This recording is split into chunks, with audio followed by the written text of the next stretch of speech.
वंदे वंदे वंदे।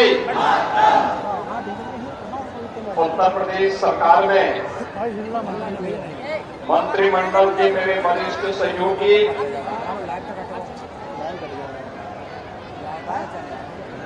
लोक निर्माण विभाग के मंत्री और पीलीभीत लोकसभा क्षेत्र से भारतीय जनता पार्टी के प्रत्याशी श्री जितिन प्रसाद जी, प्रदेश सरकार में ही मेरे मंत्रिमंडल के सहयोगी और इसी पीलीभीत से विधायक श्री संजय गंगवार जी, भारतीय जनता पार्टी के जिला के अध्यक्ष श्री संजीव प्रताप सिंह जी, भारतीय जनता पार्टी के प्रदेश के उपाध्यक्ष विधान परिषद सदस्य श्री संतोष सिंह जी, विधान परिषद सदस्य श्री रजनीकांत माहेश्वरी जी, उत्तर प्रदेश सरकार के पूर्व मंत्री और इस क्लस्टर के इंचार्ज श्री सुरेश राणा जी, माननीय सांसद राज्यसभा श्री मिथिलेश कुमार जी, माननीय विधान परिषद सदस्य सुनील गुप्ता जी, माननीय विधायकगण श्री बाबूराम पासवान जी, स्वामी प्रवक्तानंद जी, श्री विवेक वर्मा जी, पूर्व मंत्री डॉक्टर विनोद तिवारी जी, आज के हमारे जिला पंचायत के अध्यक्ष और अन्य हमारे पूर्व पदाधिकारीगण, पूर्व विधायकगण, चेयरमैन और अन्य ब्लॉक प्रमुखगण, भारी संख्या में आज के इस प्रबुद्ध सम्मेलन में उपस्थित पीलीभीत संसदीय क्षेत्र से जुड़े हुए सभी उपस्थित बहनों और भाइयों, मैं आज के इस पावन धरा पर जो उत्तर प्रदेश की एक सबसे उर्वरा भूमि में से एक है और आदि गंगा मां गोमती का जो उद्गम स्थल है, ऐसे पीलीभीत इस पावन धरा को नमन करते हुए आप सभी प्रबुद्ध जनों का मैं हृदय से अभिनंदन करता हूं। पीलीभीत हमारे लिए इसलिए भी महत्वपूर्ण हो जाता है, एक और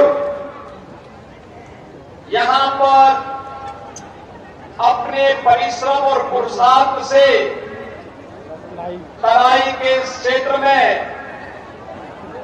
यहां की उर्वरा भूमि में सोना उगलने का कार्य करने वाले हमारे अन्नदाता, और दूसरी तरफ यहां की बांसुरी की मधुर धुन के साथ कृष्ण कन्हैया का स्मरण कराने वाले यहां के हस्तशिल्पी, इन दोनों का एक अद्भुत संजोग पीलीभीत के लिए हमारे लिए बन जाता है।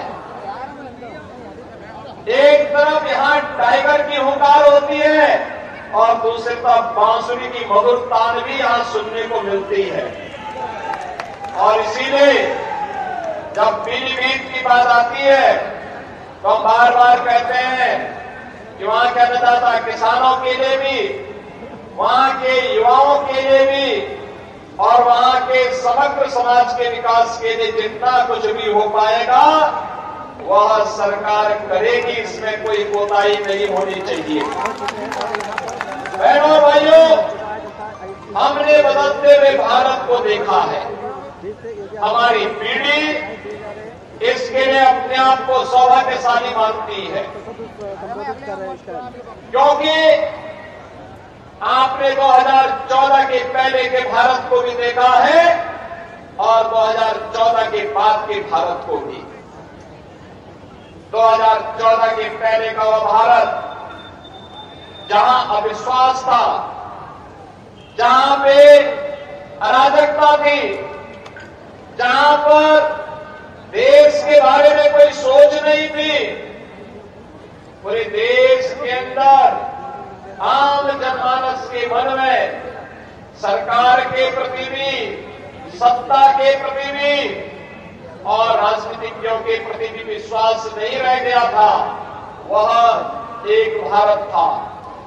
स्वाभाविक रूप से जब अपने देश के लोग सम्मान नहीं दे रहे हैं तो दुनिया के लोगों ने भी सम्मान देना बंद कर दिया था। एक वो भारत था जहां पर अन्नदाता किसान आत्महत्या कर रहा था, युवा पलायन कर रहा था, देश के अंदर कहीं उग्रवाद था, कहीं नक्सलवाद था, आपस में जातीय वैमनस्यता की खाई इतनी चौड़ी थी कि कोई व्यक्ति अपने आप को सुरक्षित नहीं महसूस करता था। और उत्तर प्रदेश के बारे में तो कहना ही क्या है, यहां दंगा होता था।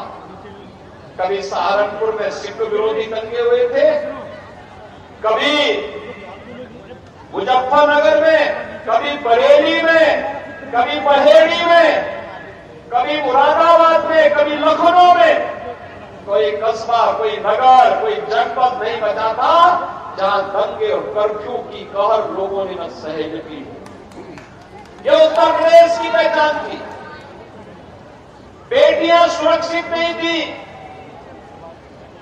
व्यापारी सुरक्षित नहीं था, उद्यमी पलायन कर रहा था। ये 2014 के पहले के भारत और पहले के उत्तर प्रदेश की स्थिति थी। आज 2024 में जो हम हैं, दुनिया के अंदर भारत का सम्मान बढ़ा है। दुनिया के अंदर जो भारतीय रहता है आज बड़े गर्व से कहता है कि मैं भारत का निवासी हूं। लोग पूछते हैं कौन कहां से, तो लोग कहते हैं हम उस भारत के निवासी हैं जिसको दुनिया का सबसे लोकप्रिय राजनेता श्री नरेंद्र मोदी जिस देश को नेतृत्व दे रहे हैं। हर भारतवासी गौरव के साथ आज प्रधानमंत्री मोदी जी के नेतृत्व में दुनिया में सम्मान प्राप्त कर रहा है। तो सीमाएं हमारी सुरक्षित है, पूरी तरह सुरक्षित है। कश्मीर में आतंकवाद समाप्त, पूर्वोत्तर के राज्यों का उग्रवाद समाप्त, नक्सलवाद समाप्त। अब देश के अंदर सुरक्षा का एक बेहतर वातावरण है। अब अन्नदाता आत्महत्या नहीं करता है, अन्नदाता अब उत्कर्ष की चरमता की ओर पहुंचने के लिए तैयार है। नौजवान पलायन नहीं करता है, आज का नौजवान स्वयं का स्टार्टअप स्थापित करता है। आज कोई बेटी अपने आप को असुरक्षित महसूस नहीं करती है, बल्कि अब वह फाइटर पायलट बनकर के भारत की सुरक्षा का सिंहनाद करने के लिए अपने आप को तैयार करती है। बहनों और भाइयों, यह बदले हुए भारत की तस्वीर है। और उत्तर प्रदेश में कानून व्यवस्था है चुस्त दुरुस्त, क्योंकि उत्तर प्रदेश के अंदर है अपराधी और माफिया पस्त। हमने इसको पस्त किया तो उत्तर प्रदेश में बेटी और व्यापारी के साथ साथ पूरा उत्तर प्रदेश दंगा से मुक्त हो गया। दंगा से मुक्त हो गया। जो कार्य कभी नहीं हो पाया था, मोदी जी के 10 वर्ष के कार्यकाल के अंदर हमने उत्तर प्रदेश के अंदर उन कार्यों को जमीनी धरातल पर और देश के अंदर जमीनी धरातल पर होते हुए देखा है। एक नए भारत का हम दर्शन कर रहे हैं, एक ऐसा भारत जिसमें सुरक्षा भी है तो समृद्धि भी है, जिसमें नौजवान के लिए आजीविका है तो आम जन की आस्था के लिए सम्मान भी है, जहां पर कर्फ्यू तो पूरी तरह बंद हुआ है लेकिन कावड़ यात्रा धूमधाम से ले जाने की तैयारी भी चल रही है। बहनों और भाइयों, ये उत्तर प्रदेश और देश आज अपनी विरासत और विकास की एक नई यात्रा के साथ आगे बढ़ रहा है। याद रखना, विरासत को विस्मृत करके कोई देश एक लंबी यात्रा आगे तय नहीं कर सकता। आज भारत अपनी विरासत और विकास दोनों में बेहतर समन्वय बनाकर के कार्य कर रहा है। आज उसी का परिणाम है। हाईवे बन रहे हैं, रेलवे की बेहतर कनेक्टिविटी हो रही है, मेट्रो लाइन बिछाए जा रहे हैं, IIT, IIM, triple IT, AIIMS जैसे संस्थान बन रहे हैं। One district one medical college के लक्ष्य को प्राप्त किया जा रहा है। आपका पीलीभीत जनपद भी तो one district one medical college के कारण आज मेडिकल कॉलेज प्राप्त किया है। बहनों और भाइयों, पीलीभीत में मेडिकल कॉलेज हो, ये सपना था, लेकिन आज ये सपना साकार हुआ है। मैं आपको बधाई देता हूं और इसका श्रेय हमारे मंच में बैठे हुए जनप्रतिनिधियों का जाता है, जिन्होंने लगातार प्रयास किया। आज यहां पे सड़क के लिए जो भी प्रस्ताव श्री जितेंद्र प्रसाद जी के सामने आए थे, पुल और सड़क के सारे प्रस्तावों को इन्होंने यहां पे पूरी तरह स्वीकृत करके विकास की नई धारा के साथ पीलीभीत को आगे बढ़ाने का कार्य किया। और यही नहीं, जहां यहां पर्यटकों के लिए इको टूरिज्म के बेहतरीन डेस्टिनेशन के लिए पीलीभीत को आगे बढ़ाने का कार्य सरकार कर रही है। चूंकि मैं पिछले दिनों में स्वयं ही आया था, वहीं साथ ही साथ यह भी सुनिश्चित किया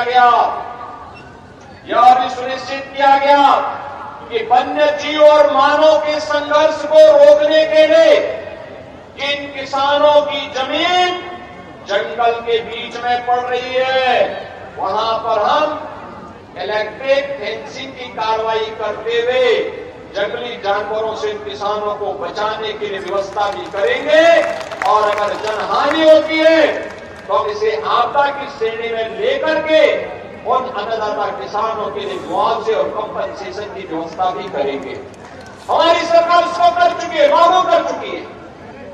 बहनों और भाइयों, आज अन्नदाता किसान के लिए प्रधानमंत्री फसल बीमा योजना से लेकर के प्रधानमंत्री किसान सम्मान निधि तक ये योजनाएं उनके स्वागत के लिए सदैव तैयार रहती है। आज नौजवान के लिए स्टार्टअप और स्टैंडअप से लेकर के उसकी आजीविका और निवेश के माध्यम से लाखों नौकरी और रोजगार की संभावना उसके स्वागत के लिए तैयार बैठी हुई है। आज बेटी के जन्म लेने से लेकर के उसके शादी ब्याह तक के योग्य बनने तक उसके लिए मुख्यमंत्री कन्या सुमंगला योजना, प्रधानमंत्री मातृ वंदना योजना, बेटी बचाओ बेटी पढ़ाओ जैसी योजनाएं और तमाम ऐसी योजनाएं हैं। मुख्यमंत्री सामूहिक विवाह की योजनाएं, तमाम ऐसी योजनाएं हैं जो उनके लिए पूरी तरह उनकी सुरक्षा के लिए तैयार बैठी हुई है। हमने व्यापारी को व्यापारी कल्याण बोर्ड के माध्यम से 10 लाख रुपए की सुरक्षा बीमा का कवर दिया है, तो एमएसएमई उद्यमी को भी हमने 5 लाख रुपए की सुरक्षा बीमा का कवर उपलब्ध करवाया है। और यही नहीं, हमने निजी क्षेत्र में भी औद्योगिक पार्क विकसित करने के लिए प्लेस योजना को आगे बढ़ाने का कार्य किया है, जिसका लाभ आपका पीलीभीत जनपद भी ले रहा है। बहनों और भाइयों, एक तरफ सरकार के द्वारा बनाया गया बोर्ड उत्तर प्रदेश को आज देश का रेवेन्यू सरप्लस स्टेट के रूप में स्थापित करता है, वहीं प्रधानमंत्री मोदी जी के नेतृत्व में भारत दुनिया की सबसे बड़ी अर्थव्यवस्था के रूप में स्थापित होते हुए आगे बढ़ रहा है। आपने देखा होगा जब 2014 में मोदी जी ने देश की बागडोर संभाली थी, तो बहनों और भाइयों, उस समय भारत दुनिया का 11वीं अर्थव्यवस्था के रूप में जाना जाता था। भारत उस समय एक पिछड़कू देश के रूप में जाना जाता था और मोदी जी के नेतृत्व में दुनिया की इस प्रतिस्पर्धा में आगे बढ़ते हुए आज भारत दुनिया का 5वीं बड़ी अर्थव्यवस्था है। और इसीलिए हम लोग आए हैं, मोदी जी को तीसरा कार्यकाल दीजिए। मात्र 3 वर्ष में ही भारत दुनिया की तीसरी बड़ी अर्थव्यवस्था के रूप में स्थापित होगा।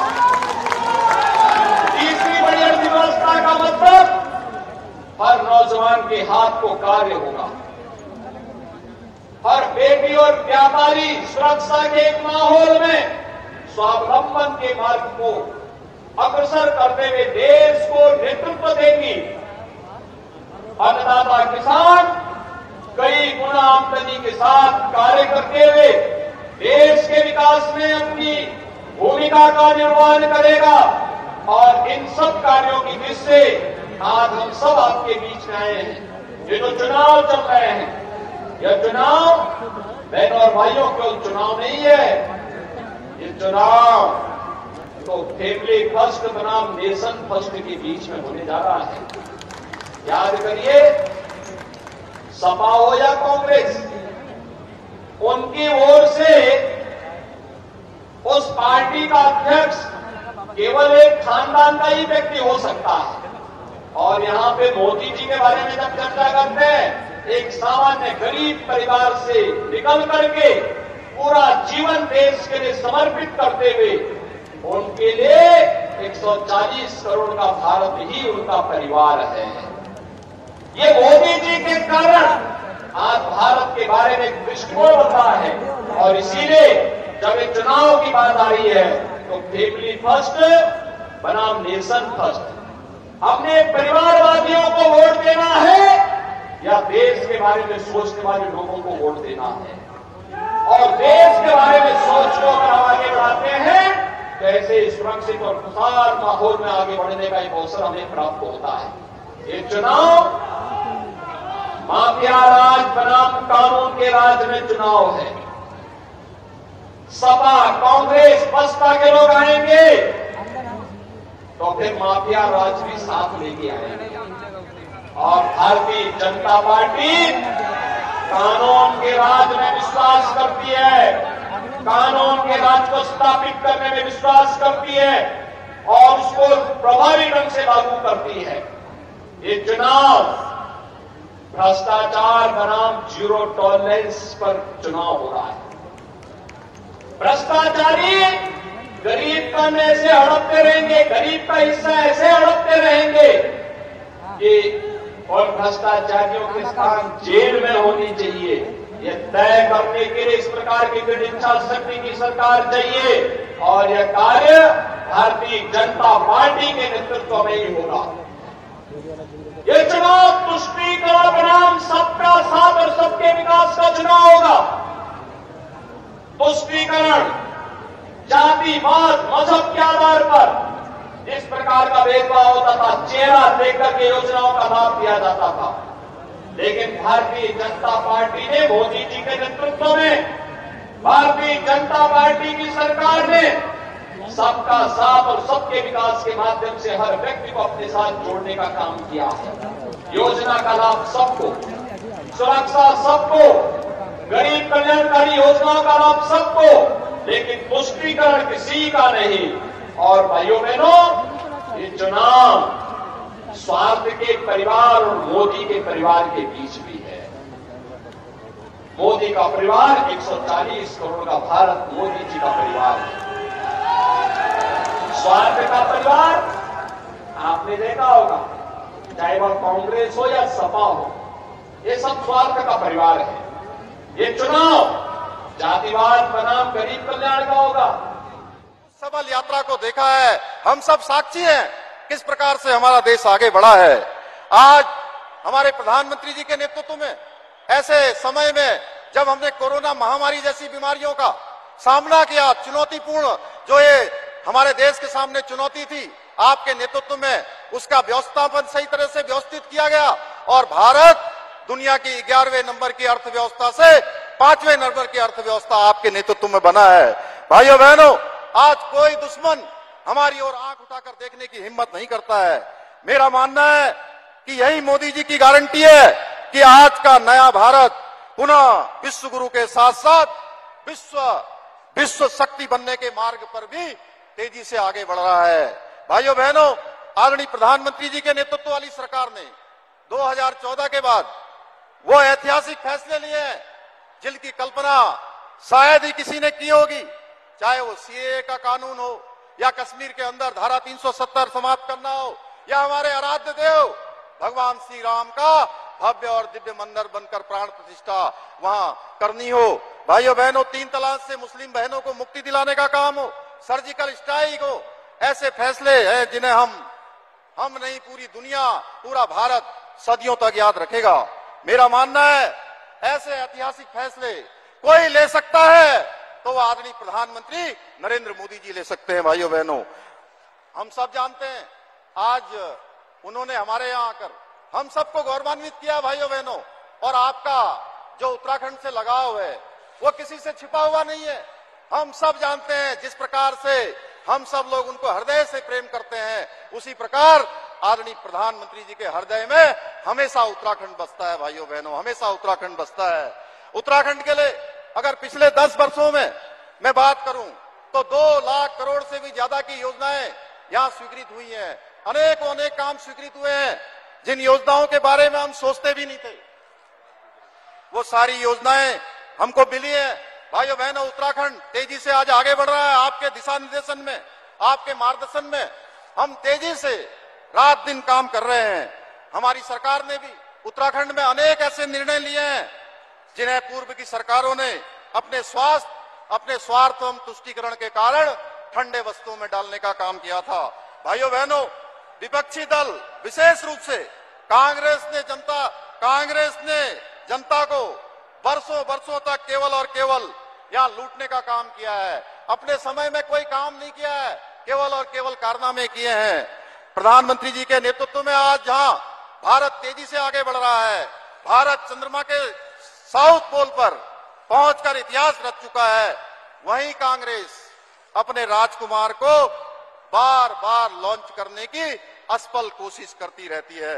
हद तो यह है भाइयों बहनों, जब मोदी जी कहते हैं कि देश से भ्रष्टाचार मिटाओ तो कांग्रेस कहती है मोदी को मिटाओ और गांधी परिवार को बचाओ।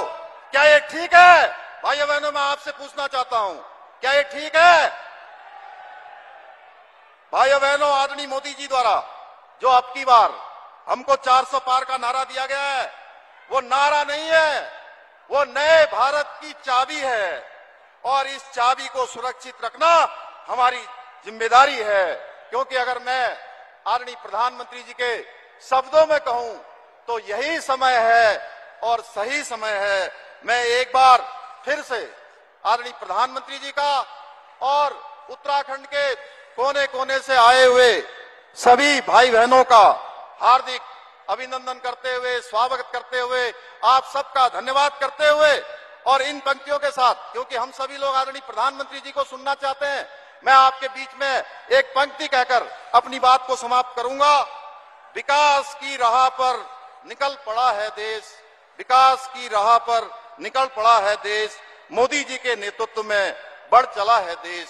स्वप्न हुए साकार अभी तक, अब अगले की बारी है, प्रचंड बहुमत के साथ फिर से जीत की तैयारी है। विकसित होगा भारत एक दिन, यही रह गया अवशेष, विकास की राह पर निकल पड़ा है देश, विकास की राह पर निकल पड़ा है देश। आप सबका बहुत बहुत धन्यवाद। जय हिंद। फिर एक बार, अब की बार, और इसलिए बहनों और भाइयों, मैं आप सभी प्रबुद्ध जनों के पास आया हूं। आज हमारे बीच में जन जन की आस है, देवभूमि दे रही आपको अपना